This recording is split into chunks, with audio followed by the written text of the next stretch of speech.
And hello everyone, and welcome back to our premiere challenge number 16 here at Cyclo Turtle Collectibles in Pico Rivera, California.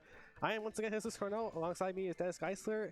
We have round 2 on the tables, and we have a 1-0 advantage right now because somebody did not check their team sheets. Check your team sheets. Yeah, do you remind me right here. We have Lucy Parker and Abigail Watson on the screen here. You will see Abigail is with a 1-game advantage right now. Check your team sheets. Yeah, by the way. Okay, so Lucy with the team of Electabuzz, Gouging Fire, Suicune, Incineroar, Metagross, and Landorus Incarnate, with Abigail's side being Oberhan Wellspring, Landorus Incarnate, Entei, Chien-Pao, Fluttermane, and Whimsicott.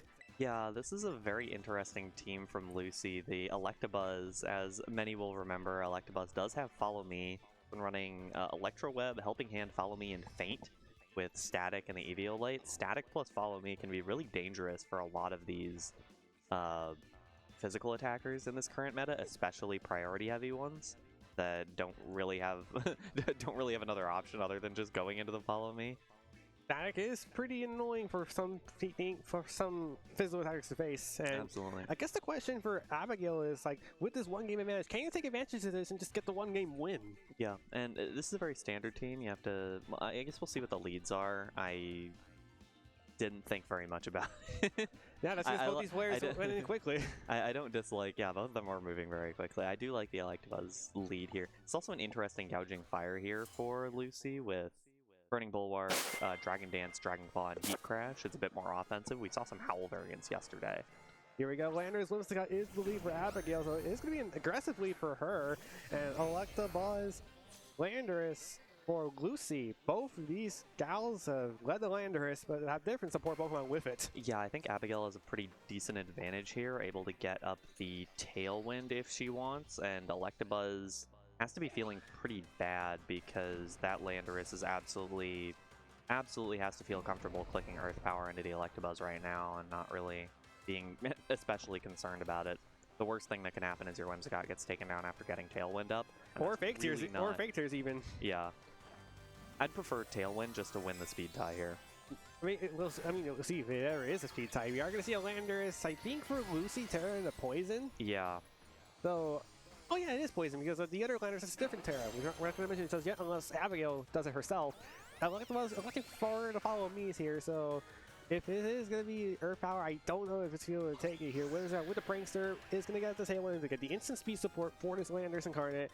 We're going to see the Earth Power land into this Electabuzz, and it is not going to be able to survive it through a one-hit KO with the Sheer Force and the Life Orb. Yeah, Sheer Force, Life Orb, Landorus does crazy damage. Sludge Bomb, I'm curious if it's aimed at the Landorus. No, it's just to take it out here with the quad weakness to Poison. I don't hate the idea. I guess my big issue, I think that Whimsicott was going down anyways, and I don't think it's actually bad for Abigail if the Whimsicott's down, because now you get to bring in 2 things that are boosted by Tailwind, and Landorus, Lucy's Landorus is probably going to get hit pretty hard by an Earth Power here, or at least has the option to be hit pretty hard by an Earth Power here if it doesn't go for a Protect.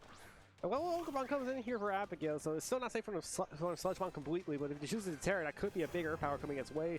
Gouging Fire coming in here for Lucy. It is that clear amulet, so it's not a booster energy, but it's still got to be fearful of an Earth Power. Yeah, and in general, I think Abigail's Landorus, spoiler alert, the Terra is Steel. If it decides to go for a Terra, it has the option of this likely is Ogerpon Terraing. It probably is the Ogerpon Terraing. It's a really nice opportunity too. Yeah, especially with the Embody aspect shining its Wellspring Mask for the special defense boost. Like, it'll definitely matter against Sludge Bomb. It's like, but if it goes for something like that Sandseeker Storm, it may not matter. Yeah, I guess the big question, I think it might go for a big hit into the Gouging Fire, which it definitely doesn't want to now because of that Burning Bulwark. Yeah, that is the Burning Bulwark going that way here. Landorus is just going to Earth Power through this Landorus of Lucy. Abigail does have the Tailwind here, and because you Terra Poison, you're no longer immune to it. This does mean now, though, that Ogerpon is definitely getting burned. Well, it has no other option. Well, I'd be comfortable with exactly a contact move because. Oh yeah, oh yeah, it doesn't count as a contact move. No, it does not, and that's safe in the burn, and that's a Metagross as well. I think Abigail is gonna just take the fastest 2-0 you could probably ever see Metagross levitating through its arms. That's a nice Metagross. I really enjoy that. Metagross is a really nice pick. I haven't seen it a whole lot in Regulation F just about yet, but I think at this point it's a really easy opportunity for Abigail just to click the stab move, see what happens. Well, it is going to be just stabbing onto the gouging fire. It will be another one-hit knockout. That's 3 already for Abigail's Landorus. Yeah, Landorus is ridiculously strong when you can get it in a good spot, and it absolutely got in a good spot this time. Ivy Cudgel with the Terra. How much damage is this doing to the Metagross? Not enough for a knockout, so we are going to get damage. I mean, we got damage anyway, but there is a recent buff for Metagross, Psychic Fangs. You usually have to rely on a Psychic move that wouldn't be 100% accuracy, but Lucy sees the writing on the wall. Abigail going to win the fastest game you'll probably ever see with the 2-0. Yeah, and something, I guess I'll say it, Abigail's Landorus is actually slower than Lucy's, so that Tailwind turn 1 was really important. And yeah, I think that lead from Abigail was just basically perfect as what you would want there into that spot, and Lucy just didn't really have the the right answer for it. I also think that the Landorus 50-50 can be interesting because in this case it was a Steel Landorus, but even just a Poison Landorus, you basically have the idea of, okay, either a move that's more effective or a move that's less effective, depending on which...